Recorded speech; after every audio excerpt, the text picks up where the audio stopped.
हमारे साथ जुड़े रहने के लिए हमें लाइक शेयर और सब्सक्राइब करें। गांव के पुराने पीपल के नीचे वली बैठा था, आंखों में नमी और दिल में सवाल लिए।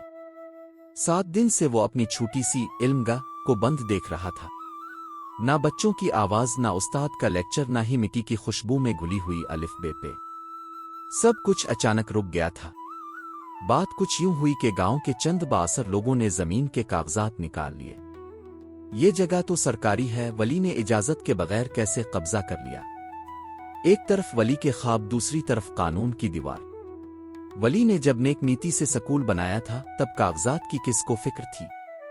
वो तो सिर्फ इल्म बांटना चाहता था, रोशनी देना चाहता था, मगर अंधेरे फिर हमला आवर हो गए। वली बेटा, हार मत मानना, इसकी मां ने इस शाम कहा था जब वो खामोशी से चूल्हे के पास बैठा आंसू छुपा रहा था। जब नीयत साफ हो तो खुद अल्लाह रास्ता निकालता है। वली को अपनी मां की बात पर यकीन था, मगर अब इसे सिर्फ यकीन नहीं, सबूत देना था, पूरे गांव को, खुद को और इस बच्चे को भी जिसने पहली बार उसके स्कूल में अलिफ ओ लिखा था। अगली सुबह वली ने गांव के चौक में दस्तक दी, लेकिन इस बार हाथ में किताब नहीं, दरखास्त थी। सरकारी दफ्तर जाने के लिए, कागजात पूरे करने के लिए, अदालत में अपनी आवाज सुनवाने के लिए वो तैयार था। कुछ लोग हंसे, कुछ ने मजाक आड़ा। क्या करेगा ये? अदालत जाएगा, शहर के लोग खा जाएंगे आसी।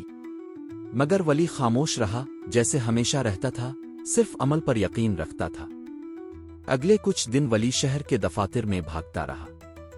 फाइलें, मोहरें, कतारें, रुकावटें, सब कुछ देखा, मगर हौसला ना टूटा। फिर एक दिन जब वो थका हारा लूट रहा था, एक गाड़ी उसके सामने रुकी। दरवाजा खुला और एक बावकार शख्स बाहर आया। तुम वली हो? जी, मैं उस्ताद नईम हूं। तुम्हारी बारे में एक पुराने शागिर्द से सुना, तुम्हारी जिदोजहद, तुम्हारा ख्वाब, मुझे तुम्हारी स्कूल में पढ़ाना है। वली की आंखों में वही चमक लूट आई जो इस दिन आई थी जब बच्चे ने पहली बार अलिफ ओ पढ़ा था। कुछ हफ्ते बाद अदालत ने फैसला दिया। जमीन पर वली का कोई जाती दावा नहीं, मगर उसकी नियत, कोशिश और गांव की गवाहियां बताती हैं कि ये जगह अब एक अवामी फलाही मंसूबा है। हम सिफारिश करते हैं कि इसे गांव का पहला सरकारी प्राइमरी स्कूल करार दिया जाए। वली की मां ने सजदा शुक्र अदा किया। उसी शाम स्कूल का दरवाजा दोबारा खुला। बच्चों ने फिर दौड़ लगाई। उस्ताद नईम ने पहला सबक पढ़ाया और वली ने स्कूल के बाहर तख्ती लगाई। इल्म वो चिराग है जो जलाने से कम नहीं होता। आखिरी मंजर, रात के आखिरी पहर, वली फिर उसी पीपल के नीचे बैठा है, मगर इस बार आंखों में आंसू नहीं, रोशनी है। इसके सामने स्कूल है, खुला, जिंदा, रोशन।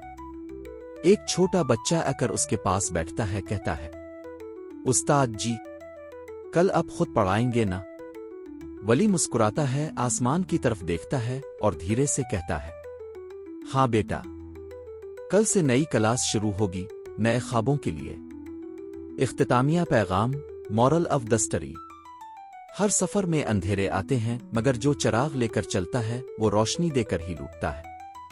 वली ने हार नहीं मानी, क्योंकि इसने ख्वाब सिर्फ अपने लिए नहीं बल्कि सबके लिए देखा था। और जो ख्वाब दूसरों के लिए हों वो कभी नहीं मरते।